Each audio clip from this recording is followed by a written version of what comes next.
Hello guys, hi everyone, I am your science educator Kashisha. आज हम पढ़ने वाले क्लास 9 की साइंस का chapter atoms and molecules. Okay, so I hope कि आप अपना समर वेकेशन भी एंजॉय कर रहे होंगे एज वेल एज आपकी पढ़ाई भी उसके पैरेलल चल रही होगी। Okay, so let us start with our chapter that is atoms and molecules. Okay, so let's start with our chapter that is atoms and molecules. Okay, यहाँ पे कुछ इसकी हिस्ट्री दी हुई है। Ancient Indian and great philosopher have always wondered about the unknown and unseen form of matter. Okay, कि basically ये unknown और ये अनसीन फॉर्म ऑफ मैटर आखिर है क्या। ओके, वो समझ ही नहीं पा रहे थे कि आखिर ये चीज जो है ये क्या है। ओके, तो हमारा जो चैप्टर है ये यहाँ से स्टार्ट होता है। Antoine L Lavoisier led the foundation of chemical sciences by establishing two important laws of chemical combination. एक साइंटिस्ट ने दो लॉस लिए, ठीक है, केमिकल कॉम्बिनेशन के लिए। ठीक है, आखिर केमिकल रिएक्शन जो है वो कैसी हो रही है, क्या है उसमें, वो जो टाइनी पार्टिकल्स है बेसिकली उसको क्या बोलते हैं। ओके, तो ये सब हमें यहाँ पे दिया गया है। तो फर्स्ट लॉ हम यहाँ पे देखते हैं that is law of chemical combination. Okay, ये जो लॉ ऑफ केमिकल कॉम्बिनेशन है आखिर ये क्या है। Okay, so the following two laws of chemical combination were established after much experimentation by Lavoisier and Joseph L. Proust। ठीक है, यानी कि इन दोनों साइंटिस्ट के बाद ये जो लॉस है बेसिकली ये दिए गए। ओके, अब फर्स्ट लॉ यहाँ पे law of conservation of mass. तो आखिर law of conservation of mass हमें क्या बताता है, very very important law, please अच्छे से सुनिएगा। तो law of conservation of mass, is there a change in mass when a chemical reaction takes place. यानी कि ये बोल रहा है कि जब भी क्या कोई केमिकल रिएक्शन होती है तब कोई भी सब्सटेंस का जो मास है क्या उसमें कोई चेंज हमें नजर आता है या नहीं बेसिकली। ओके, यानी कि जब कोई भी केमिकल रिएक्शन हो रही है, ठीक है, तो उसमें कोई चेंज हो रहा है मास में या नहीं हो रहा।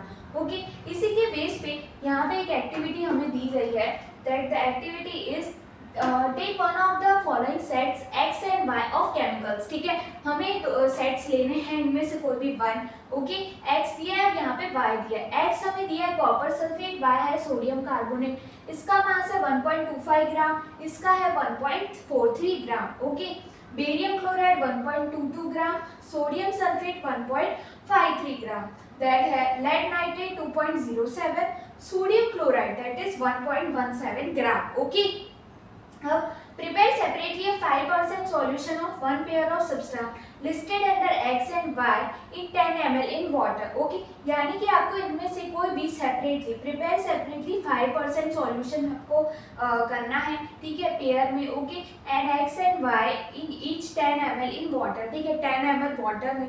Okay, then take a little amount of solution of Y in a conical flask and some solution of X in an ignition tube। ठीक है, यानी कि ये जो बेसिकली हमारे पास Y है, ये जो सॉल्यूशन है ये हमें कॉनिकल फ्लास्क है उसमें ले लेना है। ठीक है, या तो हमें क्या लेना है, कुछ सॉल्यूशन जो Y का है वो कॉनिकल फ्लास्क में लेना है और कुछ अमाउंट सॉल्यूशन जो है वो हमें इग्निशन ट्यूब में ले लेना है। Okay, hang the ignition tube in the flask, यानी कि फिर हमें उसको ऊपर डाल देना है, हैंग कर देना है। ओके, होल्ड करना है। See that the solution do not gate mixed, ये ध्यान रखना कि जो सॉल्यूशंस है बेसिकली आपस में मिक्स नहीं होने चाहिए। Put a cork on the flask. ठीक है, हमें कॉर्क यहाँ पे जो है वो लगा देना है। ठीक है, यानी कि हमारा सेटअप कुछ इस तरह से होना चाहिए। ओके, जैसे कि यहाँ पे हमने ऊपर क्या लगा दिया, हमने लगा दी कॉर्क। ओके, ये है हमारे पास थ्रेड, ये है हमारा कॉनिकल फ्लास्क, ये है हमारे पास स्मॉल इग्निशन ट्यूब, ये है हमारे पास सॉल्यूशन ऑफ एक्स, ये टेस्ट ट्यूब में, और ये है हमारे पास सॉल्यूशन ऑफ वाई। ओके, तो ignition tube containing solution of x, यानी कि उस इग्निशन ट्यूब के अंदर हमारे पास सॉल्यूशन है वो एक्स है। Okay, and deep in a conical flask containing solution of Y, और जो कॉनिकल फ्लास्क में है वो हमारा सॉल्यूशन क्या है, वाई है। ओके, ये हमें ध्यान रखना है कि दोनों जो सॉल्यूशंस है ये सेपरेट रहे, मिक्स ना हो जाए। Okay, so let us move further. Okay, फिर हमें यहाँ पे क्या बताया गया, फिर हमें बताया गया है weight the flask with its contents carefully. Okay, now tilt and swirl the flask so that the solution X and Y get mixed। Okay, यानी कि थोड़ा सा टिल्ट करो कि वो जो सॉल्यूशन है वो आपस में मिक्स हो जाए। Okay, weight again, what happens in the reaction flask, आखिर वो जो फ्लास्क में केमिकल था आखिर उसमें क्या रिएक्शन हुई। Okay, do you think that a chemical reaction has taken place, क्या आपको लगता है कि वहाँ पे कोई ना कोई केमिकल रिएक्शन हुई होगी। Okay, why should we put a cork on the mouth mouth of the flask, आखिर हमने वहां पे कॉर्क क्यों लगाया, ठीक है, ये पूछा है। Does the mass of the flask and it's contents change, यानी कि ये फर्स्ट क्वेश्चन का ही हमें वही सेम पूछा है कि क्या यहाँ पे जो मास है बेसिकली सब्सटेंसेस का ड्यूरिंग द केमिकल रिएक्शन क्या वो चेंज हुआ या नहीं हुआ। ओके, तो ये हमारी एक्टिविटी थी 1.1, okay, law of conservation of मास पे। अब हम चलते हैं आगे। सो यहाँ पे law of conservation of mass states that mass can neither be created not destroyed in a chemical reaction, ठीक है, कि जब कोई केमिकल रिएक्शन हो रही हो तो हम ना मास को क्रिएट कर सकते हैं ना उस मास को डिस्ट्रॉय कर सकते हैं। बेसिकली ये स्टेटमेंट दे दी गई हमें according to law of conservation of mass में, ठीक है, कि जो मास है can neither be created nor be destroyed in a chemical reaction, ना हम उसको क्रिएट कर सकते हैं ना हम उसको बना सकते हैं, ठीक है। तो ये था हमारे पास law of conservation of mass. अब हम चलते हैं लॉ ऑफ कांस्टेंट प्रोपोर्शंस पे, कि आखिर ये जो लॉ ऑफ कांस्टेंट प्रोपोर्शंस है बेसिकली ये लॉ क्या कहता है, ठीक है। इस लॉ से पहले मैं आपको बताऊं कि law of constant proportions, okay, इसका मतलब क्या है आखिर। तो इसका मतलब ये है कि जैसे आपको घर पे मम्मी को बनानी है पालक पनीर की सब्जी, ओके, पालक पनीर की सब्जी बनानी है तो मम्मी क्या करेगी, घर पे क्या है, पालक अवेलेबल है, तो वो पालक से मतलब पहले पालक की जो सब्जी है, पालक है बेसिकली उसको रेडी कर देगी, उसमें सब मसाले डाल के, ठीक है, जो भी वहाँ पे रिक्वायरमेंट्स होती है जो भी मसालों की वो सब डाल के पहले वो प्रिपेयर हो जाएगा, ठीक है। फिर मम्मी को लगेगा कि शाम को जब पापा आएंगे तब मैं पनीर रेडी कर दूंगी, दोनों को मिक्स कर दूंगी तो बन जाएगा पालक पनीर, ओके। बट शाम को जो पापा है ये तो मतलब थोड़ा सा लेट आते हैं, ठीक है, और उसके पहले मम्मा ने बोला कि अपने मतलब जो भी सन है डॉटर है कि जाओ तुम बाजार से पनीर लेके आओ, तो वो क्या है वो वहाँ पे खड़े ही हुए, तो मम्मी ने क्या की, जो पालक की जो सब्जी थी मतलब जितना कंटेंट उनके पास प्रेजेंट था उसको ही बहुत अच्छा बना दिया, बहुत डेकोरेटिव वे में और बहुत ही अच्छे से सजा दिया, ओके। अब जो चीज़ उनके पास थी ही नहीं तो भला वो हमसे मतलब कैसे पालक पनीर प्रिपेयर करेगी, ओके। तो यही है हमारे पास लॉ ऑफ कांस्टेंट प्रोपोर्शन कि आखिर ये क्या है, ठीक है। तो मैंने आपको एक स्टोरी के थ्रू इसको थोड़ा सा एक्सप्लेन करने का ट्राई किया है। अभी हम इसको फर्दर और देखेंगे कि बेसिकली ये जो लॉ है ये आखिर क्या बोलता है, okay. So law of constant proportions, Lavoisier along with other scientists noted that many compounds were composed of two or more elements and each compound had the same element in the same proportion irrespective of where the compound came from or who prepared it, ठीक है। यानी कि ये जो scientist है इन्होंने दूसरे scientist के साथ मिलके बहुत सारी चीज़ें जो है वो नोट की कि जो सारे हमारे पास कंपाउंड्स है ये किससे बने, ये एक से ज़्यादा एलिमेंट से ही बने हैं, okay. They are composed of two or more elements, एक से ज़्यादा एलिमेंट से बने इन्होंने ये बोला। Each such compound had the same element, सारे कंपाउंड के यही सेम एलिमेंट्स है, okay, in the same proportion, उसी सेम प्रपोर्शन में, okay, irrespective of where the compound came from or who prepared it, कि ये जो कंपाउंड है चाहे किसने बनाया हो यानी कि किसने भी प्रिपेयर की हो, ठीक है, इसका जो रेशियो है बेसिकली क्या रह रहा है, सेम ही रह रहा है, ठीक है। तो ये हमारा होता है law of constant proportion, okay. जैसे कि यहाँ पे कुछ एग्जांपल भी दिए, in a compound such as water, यानी कि फर्स्ट हमने ले लिए कंपाउंड वाटर का, ठीक है, that is H2O, water, mass of oxygen is the ratio of mass of hydrogen to the mass of oxygen जो है वो आ जाता है 1:8, क्योंकि ऑक्सीजन का हमारे पास कितना होता है 1 मॉलिक्यूल का 8 और हाइड्रोजन का होता है हमारे पास 1, तो हमारे पास रेशियो क्या आ गया, that is 1:8। Whatever the source of water, thus if 9 gram of water is decomposed, कि उसमें से जो 9 ग्राम है उसको हमने डिकम्पोज कर लिया, okay. 1 gram of hydrogen and 8 gram of oxygen are always obtained, ठीक है, यानी कि 1 ग्राम ऑफ जो हाइड्रोजन है और 8 ग्राम जो हमारे पास ऑक्सीजन है ये तो हर बार ऑब्टेन होंगे, यानी कि ये तो हमें मिलेंगे ही मिलेंगे। इन the ratio of 14:3 by mass, whatever the method or the source from which it is obtained, कोई भी मेथड लगा लो जो 1:8 है वो तो हमें मिलना ही है यहाँ पे, ठीक है। फिर क्या है, this led to the law of constant proportion which is also known as law of definite proportion, यानी कि law of constant proportion को ही law of definite proportion कहा जाता है।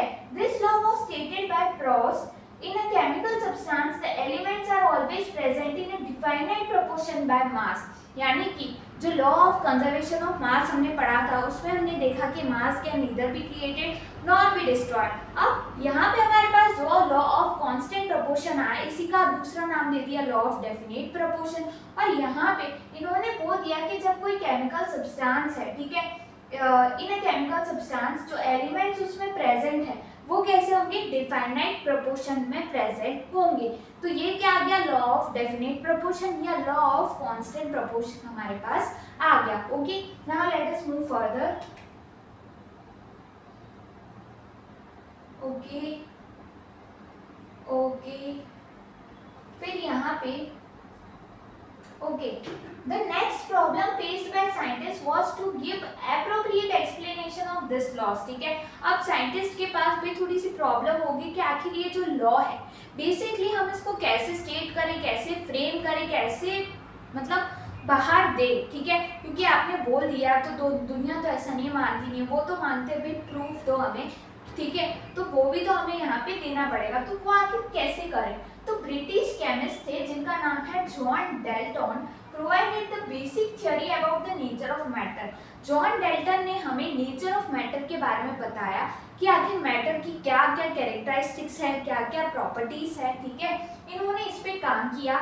Okay, Dalton picked up the idea of divisibility of matter. इन्होंने matter को divide करके basically वो क्या है, ठीक है, क्या क्या कैरेक्टरिस्टिक्स है, क्या क्या प्रॉपर्टीज है, ये सब इन चीजों ने इन्होंने बताया। He took the name atoms। ठीक है, इन्होंने क्या नाम दे दिया, इन्होंने नाम दे दिया एटम्स है। ठीक है, as given by the Greek and said that the smallest particles of matter are atoms। इन्होंने बोला कि जो स्मॉलेस्ट पार्टिकल है ये क्या है, मैटर के एटम्स है। क्या है, एटम्स है basically. Okay, so his theory was based on the laws of chemical combination. इनकी जो थ्योरी है वो बेस्ड थी हमारे पास लॉ ऑफ केमिकल कॉम्बिनेशन पे। Okay, so Dalton's atomic theory provide an explanation for the law of conservation of mass and the law of definite proportion। यानी कि इन्होंने बेसिकली एक थ्योरी दी जो लॉ ऑफ कंजर्वेशन ऑफ मास और law of constant proportion है, दोनों पे ही क्या थी, मतलब दोनों को एक्सप्लेन कर पा रही थी कि according to Dalton's atomic theory all matter whether an element, a compound or a mixture is composed of small particles called atoms। ठीक है, यानी कि इन साइंटिस्ट ने बोला कि सारे जो हमारे पास कोई भी मैटर है, या तो वो एलिमेंट हो, या तो वो कंपाउंड हो, या तो वो क्या हो, एक मिक्सचर हो, सारे जो हमारे पास स्मॉलर पार्टिकल्स है इन्होंने उसको बोल दिया कि वो क्या है, वो हमारे पास एटम्स है। ठीक है, फिर the postulate of this theory may be stated as follows। इन्होंने उसके अकॉर्डिंगली कुछ अपने postulates दिए। ठीक है, कुछ theories दी, जैसे कि इन्होंने एक्सप्लेन किया हमें यहाँ पे all matter is made of very tiny particles। ठीक है, कि सारे जो मैटर है ये बहुत ही छोटे से tiny particles से बने हुए। Okay, which is called as atom which participate in chemical reactions। ठीक है, जिनको इन्होंने नाम दे दिया कि ये एटम्स है, जो सारी केमिकल रिएक्शंस जो होती है तब प्रेजेंट होते हैं, जो टाइनी सब्सटेंसेस है इनका नाम दे दिया atoms. Okay, atoms are indivisible particles. ठीक है, यानी कि हम इसको देख नहीं सकते। Okay, which can not be created or destroyed in chemical reaction. ना हम इसको क्रिएट कर सकते ना डिस्ट्रॉय कर सकते during a chemical reaction. Okay, now atoms of a given element are identical in mass and chemical properties. कि इसके जो एलिमेंट्स होते हैं बेसिकली सेम होते हैं, आइडेंटिकल होते हैं उसके केमिकल प्रॉपर्टीज पे और उसके मास पे। ठीक है, फोर्थ दिया atoms of different elements have different masses and chemical properties. कि अलग अलग जो एलिमेंट्स हैं इनके अलग अलग प्रॉपर्टीज है, अलग अलग मासेस है। Okay, atoms combine in the ratio of small whole number to form compounds. ठीक है, ये कंबाइन हो जाते एक रेशियो में, क्या बनाने के लिए, कंपाउंड्स बनाने के लिए। The relative number and kinds of atoms are constant in a given compound। कैसे रहेंगे, वो constant रहेंगे। ठीक है, तो ये जो postulates दिए थे बेसिकली डाल्टन ने, ये बहुत ही ज़्यादा इंपॉर्टेंट है। ठीक है, ये नोट करते रहना क्योंकि कभी कभार एग्जाम में पूछा जाता है। Okay, now we have what is an atom. आखिर आपने एटम के ऊपर postulates दिए। ठीक है, इतनी सारी मतलब जो दो लॉज को कंबाइन करके पोस्टुलेट बनाए, थ्योरीज दी, इतना सब दिया, पर हमें ये तो बताओ कि आखिर एक एटम जो है वो होता क्या है। ठीक है, तो यहाँ पे क्वेश्चन वही आया, have you ever observe walls. From this walls a room and then a collection of rooms to form a building. ठीक है, आपने देखा ही होगा कि जब भी हमें कोई मकान बनाना है या बड़ी सी बिल्डिंग बनानी होती है तो हमें क्या चाहिए होता है, सबसे पहले ब्रिक्स चाहिए होती है. ओके, ब्रिक्स है, फिर सीमेंट लगाएंगे. ठीक है, ये सब हमें चीज़ें चाहिए होती है. ठीक है, उससे वो जो मकान है वो बन के रेडी होता है. अब वो जो ब्रिक्स हो गई वो क्या हो गई, यहाँ पे हमारे पास बिल्डिंग ब्लॉक हो गई. ठीक है, क्योंकि उससे ही तो फ्लोर्स बन रहे हैं. ठीक है, बेसिकली वो क्या हो गई, एक फंडामेंटल यूनिट हो गई. ठीक है, इंपॉर्टेंट यूनिट हो गई. तो वैसे ही हमारे पास जो यहाँ पे what about the building block of an ant hill? It is a small grain of sand. Similarly, the building blocks of all matter are atoms. जैसे हमें बिल्डिंग बनानी है, मकान बनाना है तो हमें ब्रिक्स चाहिए, वैसे ही हमारे पास जो बिल्डिंग ब्लॉक्स है मैटर के, उसको यहाँ पे क्या बोल दिया गया, यहाँ पे उसको बोल दिया गया एटम्स. ठीक है, ये सेम चीज है. ठीक है, ये बोला है यहाँ पे. हाउ बिग आर एटम्स, आखिर ये कितने बड़े होते हैं. ठीक है, इनका साइजेस क्या है ये भी हम यहाँ पे देखेंगे. So atoms are very small. They are smaller than anything that we can imagine or compare with. ये कैसे होते हैं, बहुत ही ज़्यादा छोटे होते, इतने छोटे कि हम सोच भी नहीं सकते, मतलब we can't imagine that. Okay, more than millions of atoms when stacked would make a layer barely as thick as this sheet of paper. ठीक है, जैसे यहाँ पे बताया गया है atomic radius is measured in nanometer. Nanometer का मतलब होता है 10 to the power -9. Okay, one यहाँ पे जिसकी दिया है 10 to the power 9 nm मतलब नैनोमीटर. ओके, जैसे कि यहाँ पे रेडियाई दिए, कुछ एग्जांपल दिए जैसे कि 10 to the power -10 atom of hydrogen, 10 to the power -9 molecule of water, 10 to the power -8 molecule of haemoglobin, 10 to the power -4 grain of sand, 10 to the power -3 and और 10 to the power -1 जो है वो दिया गया है apple का. Okay, so let us move further. Okay, फिर यहाँ पे कुछ क्वेश्चन दिए जैसे कि we might think that if atoms are so insignificant in size why should we care about them. ठीक है, कि आखिर ये इतने छोटे हैं, इनसिग्निफिकेंट है, फिर भी हम मतलब इतने क्यों ध्यान रख रहे हैं, क्यों इतना ज़्यादा इसके बारे में पढ़ रहे हैं, आखिर इनकी साइज क्या है, ये क्या चीज़ है. ठीक है, तो इसका आंसर क्या है, this is because our entire world is made up of atoms. ठीक है, इसीलिए क्योंकि हमारा जो पूरा वर्ल्ड है बेसिकली किससे मिलके बना है, तो ये एटम से बना हुआ है. Okay, we may not be able to see them, हम उनको देख नहीं सकते, but they are there and constantly affecting whatever we do. वो वहीं पे है और वो कॉन्स्टेंटली हम जो कर रहे हैं उसी में कोई ना कोई चीज़ क्या कर रहे हैं, उसको अफेक्ट कर रहे हैं. Through modern techniques we can now produce magnified images of surfaces of element showing atoms. ठीक है, अभी तो हम मैग्नीफाइड इमेजेस भी बना देते हैं, जैसे कि an image of the surface of silicon. ठीक है, यहाँ पे एक पिक्चर आपको दी गई है. ओके, फिर हमें यहाँ पे दिया है what are the modern day symbols of atoms of different elements. ठीक है, कि अभी के जो मॉडर्न डे सिंबल्स है बेसिकली वो क्या है, तो यहाँ पे Dalton was the first scientist to use the symbol for element in specific sense. ठीक है, पहले ऐसे साइंटिस्ट थे जिन्होंने यूज किया. ओके, तो जैसे कि हाइड्रोजन को ऐसे दिखाते हैं, this is phosphorus, copper, gold, carbon, sulphur, lead, platina, oxygen, iron, silver, mercury. Symbol for some element as proposed by Dalton. Okay, जो डाल्टन ने प्रपोज किए थे.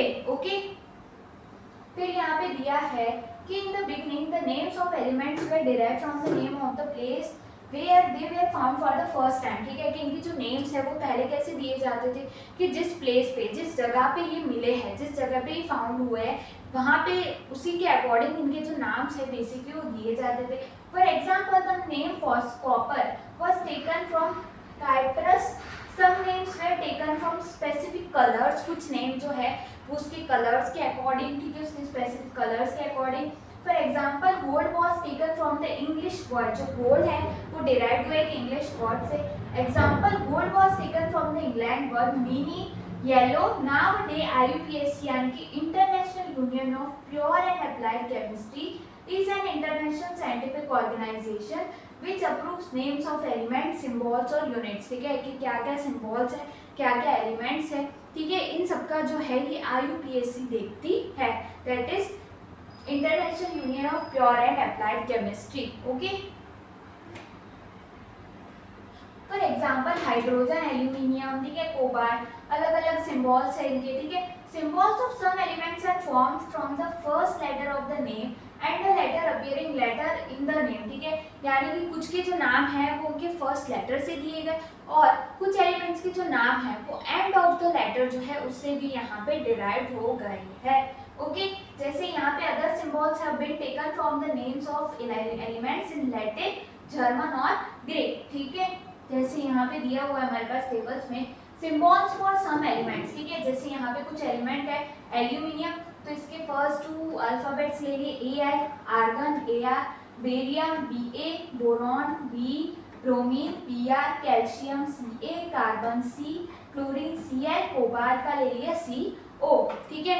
वैसे यहाँ पे copper Cu, fluorine F, gold का Au, hydrogen H, iodine I, iron के लिए Fe, लेड के लिए Pb, magnesium Mg, neon Na, nitrogen N, oxygen O, ठीक है। तो ये जो पूरा टेबल है बेसिकली ये थोड़ा सा आपको याद रखना पड़ता है क्योंकि हम जब कंपाउंड फॉर्म करते हैं तो हमें इनकी बहुत ज़्यादा ज़रूरत होती है। अब यहाँ पे आ जाता है कि भाई ये तो बता दो आखिर एटॉमिक मास क्या चीज़ होती है, ठीक है, एटॉमिक मास आखिर है क्या यहाँ पे।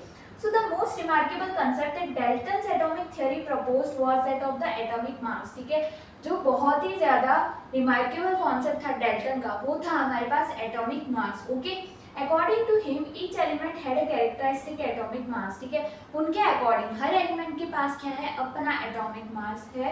The theory could explain the law of constant proportion so well that scientists were promoted to measure the atomic mass of an atom. Theory ने जो law of constant proportion या जो law of definite proportion है इसको अच्छे से यहाँ पे explain किया था। Since determining the mass of an individual atom was a relatively difficult task, ठीक है, यानी कि एक एटम का अगर मास निकालना तो वो क्या था, थोड़ा सा डिफिकल्ट टास्क था। Okay, so using the law of chemical combination and the compounds are form, ठीक है, केमिकल का जो लॉ था हमारे पास लॉ ऑफ केमिकल कॉम्बिनेशन, इसी को यूज कर करके हमने नए अलग अलग कंपाउंड्स जो है वो फॉर्म किए। So let us take the example of a compound carbon monoxide, ठीक है, जिसको हम CO बोलते हैं, form by carbon and oxygen, किससे मिलके बना है, कार्बन से और ऑक्सीजन से। It was observed experimentally that 3 gram of carbon combines with 4 gram of oxygen, okay, to form CO, यानी कि इसका जो ratio basically 4/3 times its mass of oxygen. Okay, तो ये हमें यहाँ पे ऐसे दिया गया है। फिर हमें यहाँ पे कुछ सिंबल्स ये जो बहुत ही ज्यादा क्या है, इंपॉर्टेंट है। Assigning carbon N atomic mass of 1.0 U and oxygen has atomic mass 1.33. However, it is more convenient to have this numbers as whole numbers or as near to a whole number as possible, ठीक है। अब सबका individual atom का मास निकालना 0.0000165 ये जो है वो थोड़ा सा डिफिकल्ट टास्क हो जाता था, ठीक है, तो उन्होंने भी थोड़ी टेक्निक यूज की। While searching for various atomic mass, scientists initially took 1/16 of the mass of an atom of naturally occurring oxygen as the unit, ठीक है, यानी कि ऑक्सीजन के लिए ले लिया 1/16, ठीक है। This was considered relevant due to 2 reasons, ठीक है, इसको रेलेवेंट माना गया 2 रीजंस के कारण। अब ये 2 रीजंस कौन से थे, oxygen reacted with a large number of elements and form compounds, ठीक है, ऑक्सीजन जो है वो large number of elements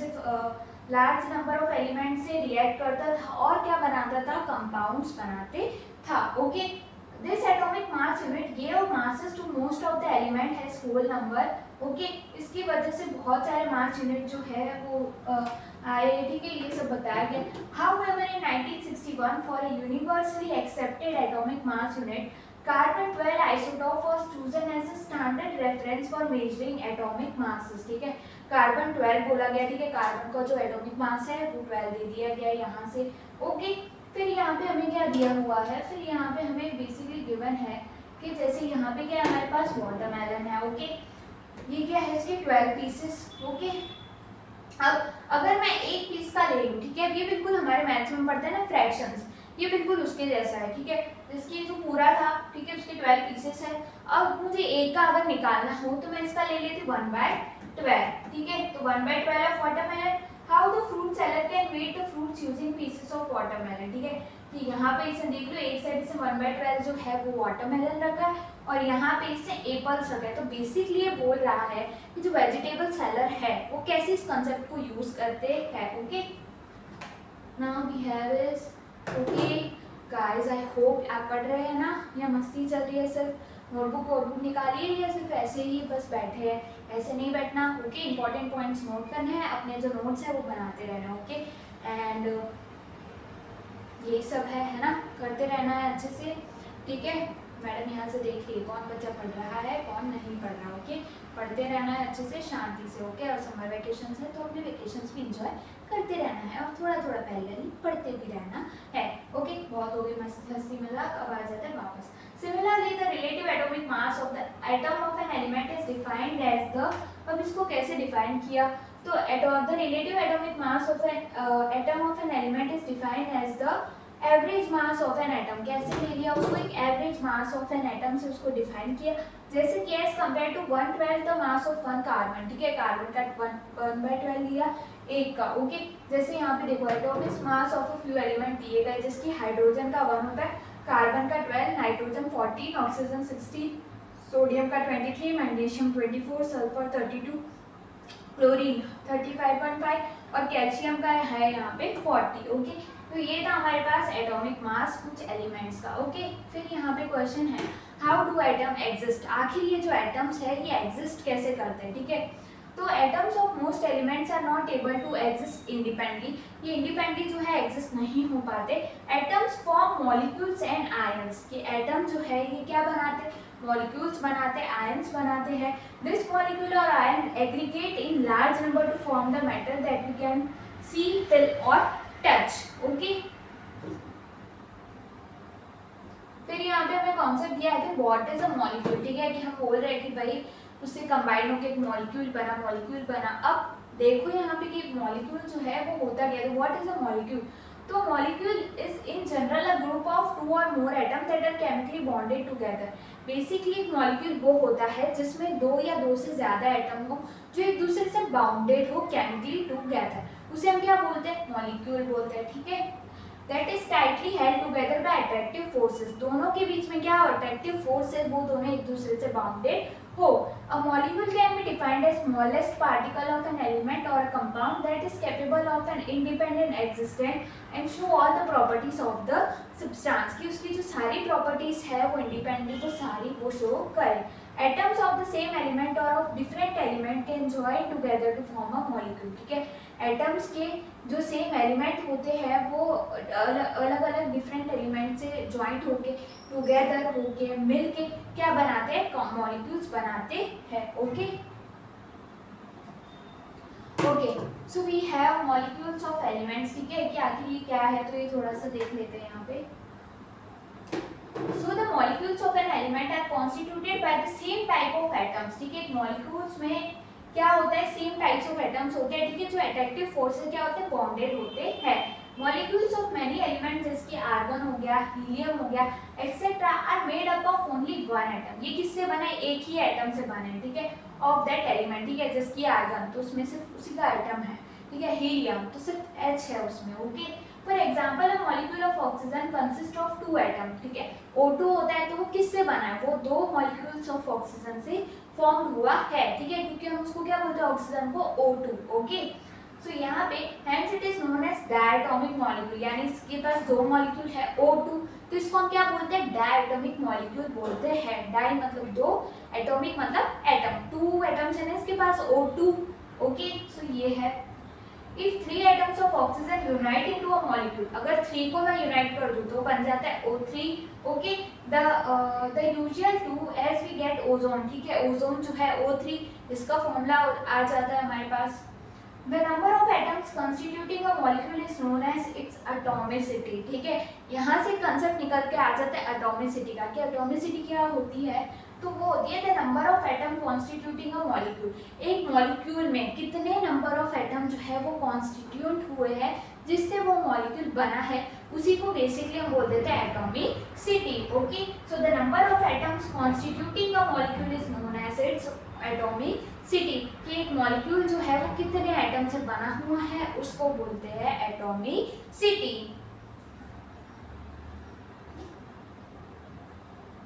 okay जैसे कि यहाँ पे हमें कुछ एक टेबल दी है, यहाँ पे हमें दिया atomicity of some elements. Okay यहाँ पे हमें दिया टाइप ऑफ एलिमेंट, उनके नेम और उनकी एटॉमिसिटी, यानी कि मोनो एटॉमिक है, डाई एटॉमिक है, ठीक है, ये सब बताया गया। जैसे कि हमारे पास ये नॉन मेटल नेम है argon, helium, oxygen, hydrogen, nitrogen, chlorine, phosphorus और सल्फर। ओके तो इनकी एटॉमिसिटी, तो आर्गन में एक ही मॉलिक्यूल है तो ये हुआ मोनो एटॉमिक, हीलियम में भी एक ही है तो ये हुआ मोनो एटॉमिक, ऑक्सीजन O2 दो है तो diatomic, hydrogen H2 diatomic, nitrogen N2 diatomic, chlorine Cl2 diatomic, phosphorus tetra atomic, sulphur poly atomic. ठीक है, ये हमें बताई गई इसकी atomicity.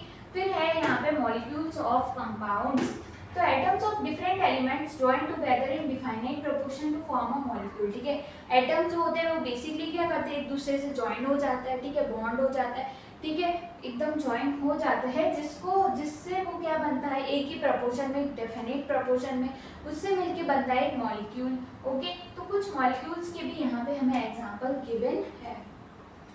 So we have molecules of some compounds. Okay जैसे कि यहाँ पे दिया कंपाउंड, कंबाइनिंग एलिमेंट और रेशियो बाय मास। ठीक है, जैसे वाटर, तो वाटर का फॉर्मूला आ जाता है हमारे पास H2O। तो अब यहाँ पे कौन कौन से एलिमेंट चाहिए, मुझे चाहिए हाइड्रोजन और ऑक्सीजन। ठीक है, H2O यानी कि ऑक्सीजन के 2, हाइड्रोजन का 1, तो इसका रेशियो आ जाता है 1:8। Okay second is ammonia, ammonia के लिए मुझे चाहिए NH3 यानी कि नाइट्रोजन का 1 और हाइड्रोजन का 3। ओके तो नाइट्रोजन का हमारे पास 14:3। कार्बन डाइऑक्साइड, तो कार्बन डाइऑक्साइड CO2, कार्बन और ऑक्सीजन विच इज 3:8। ठीक है, फिर यहाँ पे हमें एक एक्टिविटी दी गई है जिसमें हमें क्या बोला है, जिसमें हमें एलिमेंट दिए हैं, रेशियो बाय मास दिया है, उसका एटॉमिक मास दिया है, mass ratio upon atomic mass और उसका सिंपलेस्ट रेशियो। ठीक है, जैसे फर्स्ट इज हाइड्रोजन, हाइड्रोजन का रेशियो बाय मास होता है 1, atomic mass is 1, mass ratio atomic ratio 1/1, तो ये आ जाता है हमारे पास 1, सिंपलेस्ट रेशियो आ जाता है हमारे पास 2। ऑक्सीजन का होता है ratio by mass 8, atomic mass होता है 16, तो 8/16 1/2, सिंपलेस्ट फॉर्म में आ जाता है 1। तो thus the ratio by number of atom for water is, hydrogen और ऑक्सीजन का होता है 2:1, क्योंकि हमारे पास ऑक्सीजन के 2 होते हैं और हाइड्रोजन का 1, so the ratio is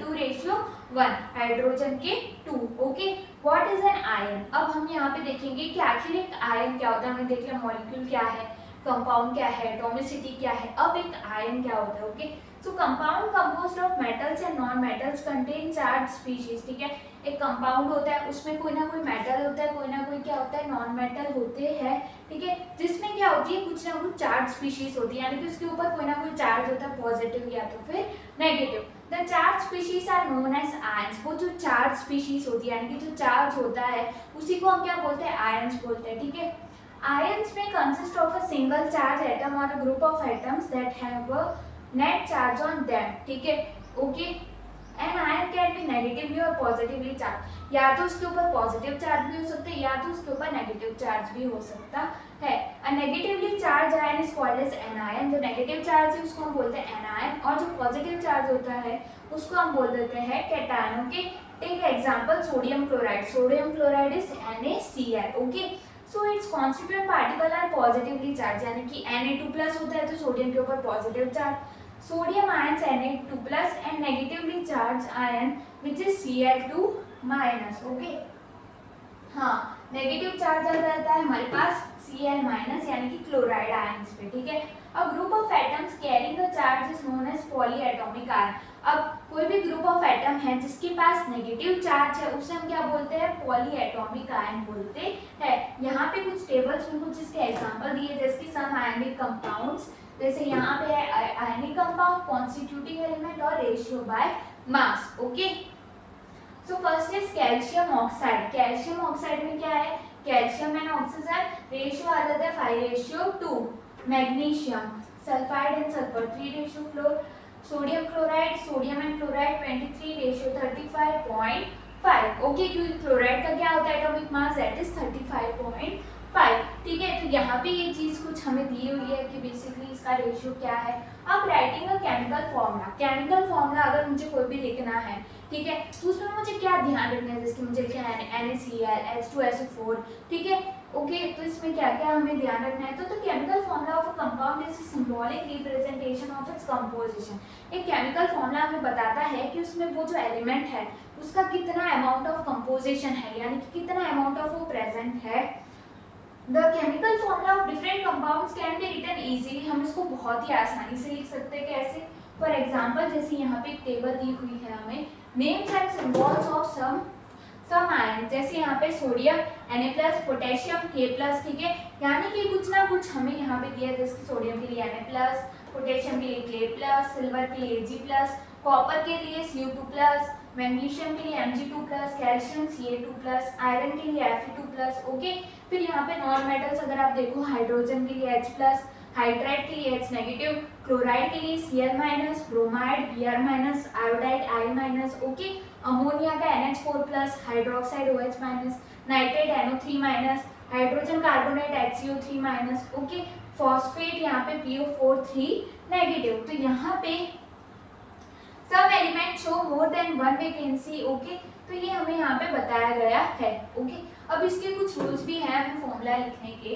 the rules that you have to follow while writing a chemical formula are as follows, ठीक है, कुछ ना कुछ इसके रूल्स भी है कि आप फॉर्मूला जो है डायरेक्टली बना सकते हैं, कुछ रूल्स है इसके, ठीक है, जैसे कि द वैलेंसीज और charge on the ion must balance, ठीक है, उसकी जो वैलेंसी है या उसके ऊपर जो पॉजिटिव नेगेटिव का चार्ज है वो कैसा होना चाहिए, बैलेंस होना चाहिए, ठीक है।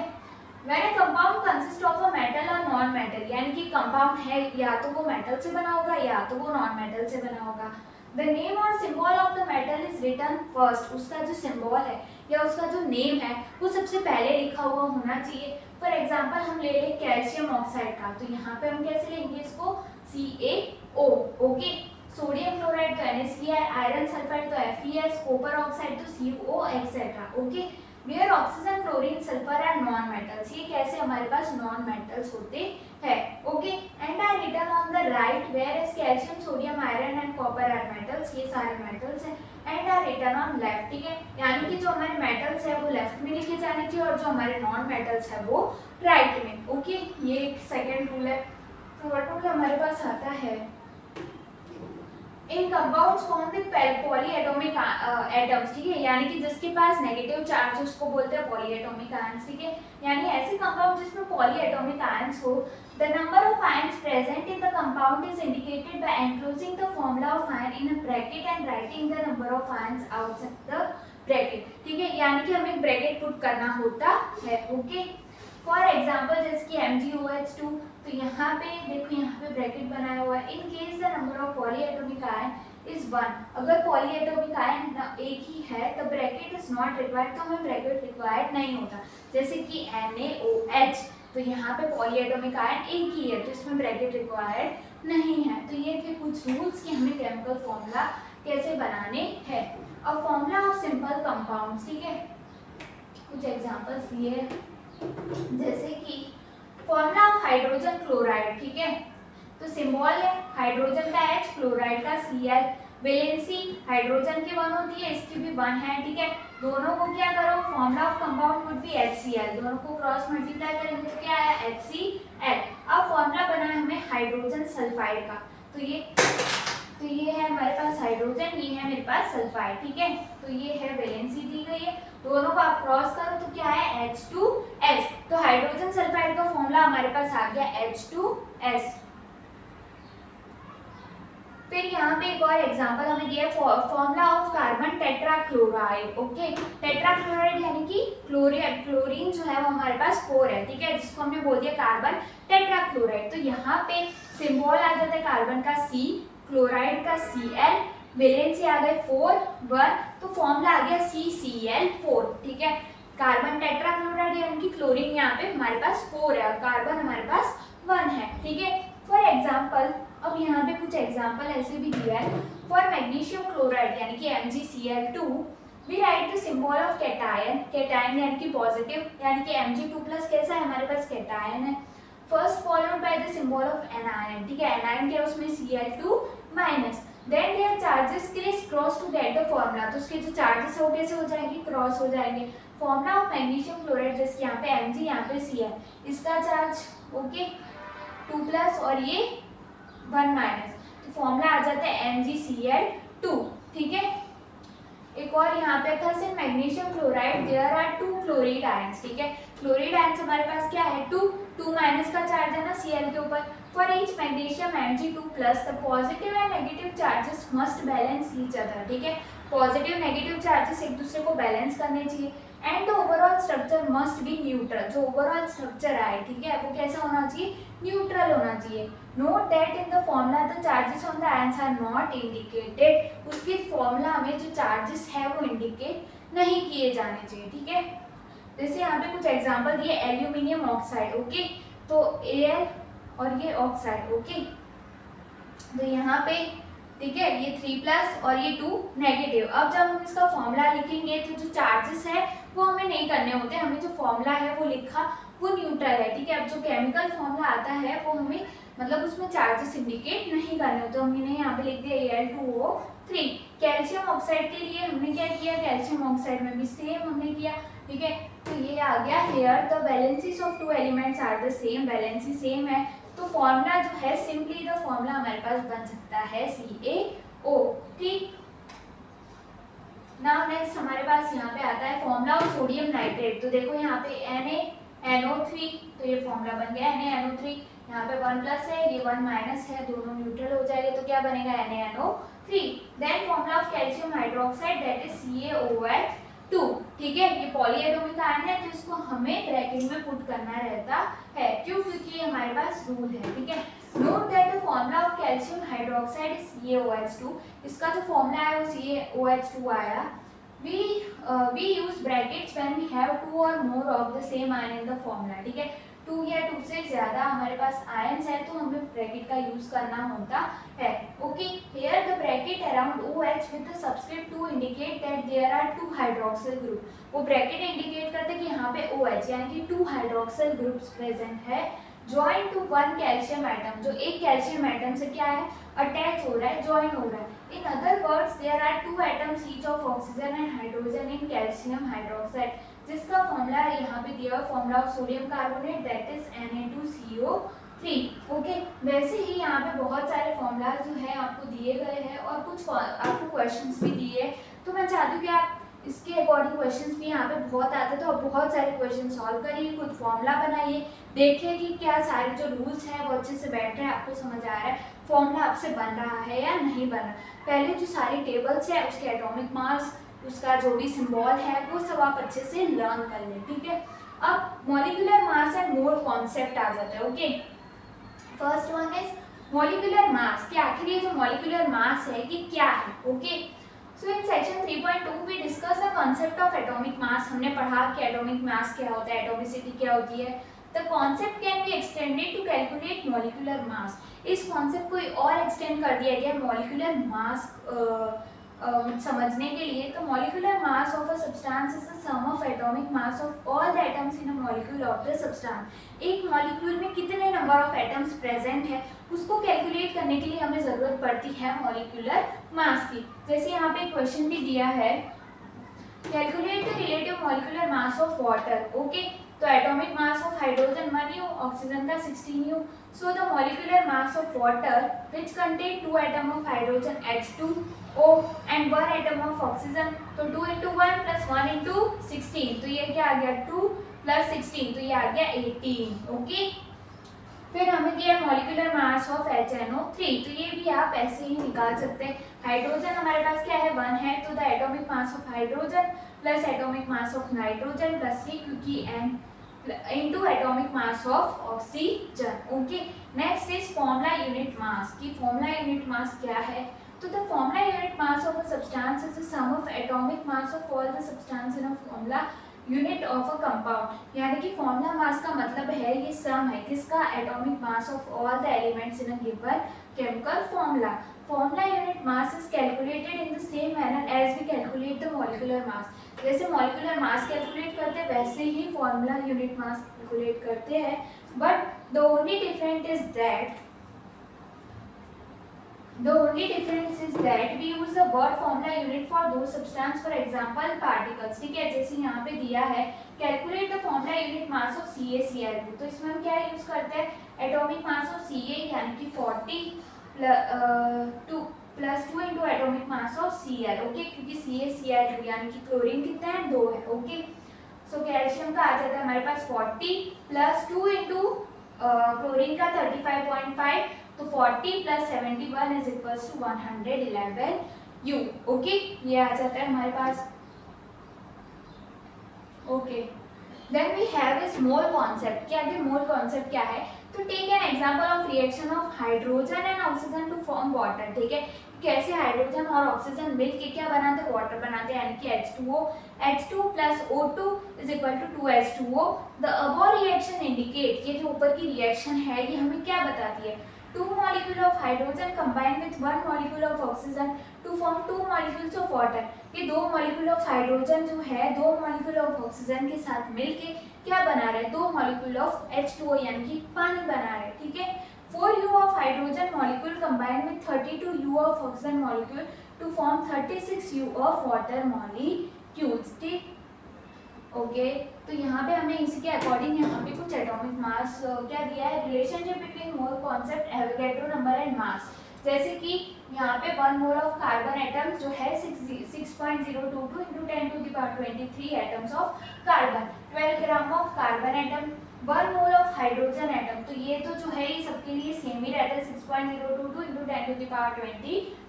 यहाँ पे डिफर हो जाते हैं कि जिसकी 1 मोल ऑफ हाइड्रोजन तो 1 mole 1 gram, 1 mole of any particle atom molecule ion तो relative mass, 1 mole of molecule तो molecular mass in grams, okay.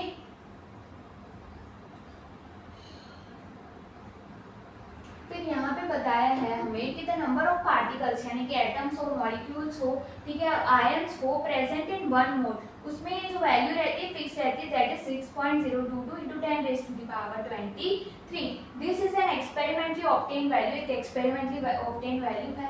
The number is called as the Avogadro constant, क्या बोलते हैं Avogadro constant, okay, which named in honour of the Italian scientist, ठीक है, एक scientist है Italian scientist, उनके honour में हम इसको एवोगैड्रो नंबर बोलते हैं। 1 mole is equals to 6.022 into 10 to the power 23 number, जैसे 1 डजन का मतलब होता है 12, ओके, ओके। तो ये सब हमें यहाँ पे यही एक्सप्लेन किया है। फिर यहाँ पे हमें बताया गया है एग्जाम्पल 3.3 में कि calculate the number of moles for the following, हमें मोल्स फाइंड आउट करने हैं, तो देखिए इसको कैसे करेंगे। सो मोल्स फाइंड करने के लिए 52 ग्राम ऑफ He यानी helium, finding mole from mass, okay. तो number of moles and given mass को m लेते हैं, मोलर मास को कैपिटल M से रिप्रेजेंट करते हैं, गिवन नंबर ऑफ पार्टिकल्स को n से, एवोगैड्रो नंबर को NO से, atomic mass of helium 4U, molar mass helium 4 gram, okay. Number of moles निकालने हैं तो इसका फॉर्मूला आ जाता है हमारे पास given mass upon molar mass, okay. Given mass है 52, मोलर मास है 4, तो आ जाता है हमारे पास 13, ओके। सेकेंड हमें यहाँ पे फाइंड करना है 12.044 into 10 to the power 23 number of helium atoms, finding mole from number from particles, okay. तो कैसे करेंगे, तो वी नो 1 मोल में 6.022 इंटू 10 टू द पावर 23 है, the number of moles is equal to given number of particles upon Avogadro number, तो given number of particles है 12.044 into 10 to the power 23 upon 6.022 into 10 to the power 23, तो 10 to the power 23 10 to the power 23 क्या हो जाता है, cancel हो जाता है, यहाँ पे 6 1 जा 6 2 जा, तो ये आ जाता है हमारे पास 2, okay. Then we have is calculate the mass of the following 0.5 mole of N2 gas, 0.5 mole of N gas, okay. तो यहाँ पे देखो, यहाँ पे mass is equal to molar mass into number of moles, क्या फाइंड करना है, mass of the following, mass find करना है, तो मास का फॉर्मूला है molar mass into number of moles, molar mass है 28 इंटू 0.5, तो ये आ जाता है 40 ग्राम्स, ओके। तो ये सारे क्वेश्चन में हमारे पास सेम फॉर्मूला ही है, ओके, सारे क्वेश्चन में हमारे पास सेम फॉर्मूला है। बस मैं एक क्वेश्चन आपको यहाँ पे करवाना चाहती हूँ, दैट इज हाँ ये रहा 0.602 into 10 to the power 23 of N2 molecule mass from number. तो यहाँ पे the number of atom given mass upon molar mass into Avogadro number, तो यहाँ पे 46/23 इंटू 6.022 इंटू 10⁻23। तो जब इसको डिवाइड करेंगे 23 2 जा तो 12.044 इंटू 10⁻23। नंबर ऑफ मॉलिक्यूल्स कितने हैं, तो उसके लिए given mass upon molar mass into Avogadro number, तो यहाँ पे वो आ जाता है 1.51 इंटू 10⁻23। ओके, सो ये है हमारे पास। So with this we are done with our chapter that is atoms and molecules. मैंने कोशिश किया है कि आपको हर एक एग्जांपल, हर एक कंसेप्ट सब मैंने समझाया। Okay, so with this we are done with our chapter. Please like, share and subscribe to my channel and please अगर आपको वीडियो अच्छा लगे तो मुझे कमेंट कर देना। Okay, thank you everyone, thank you for watching.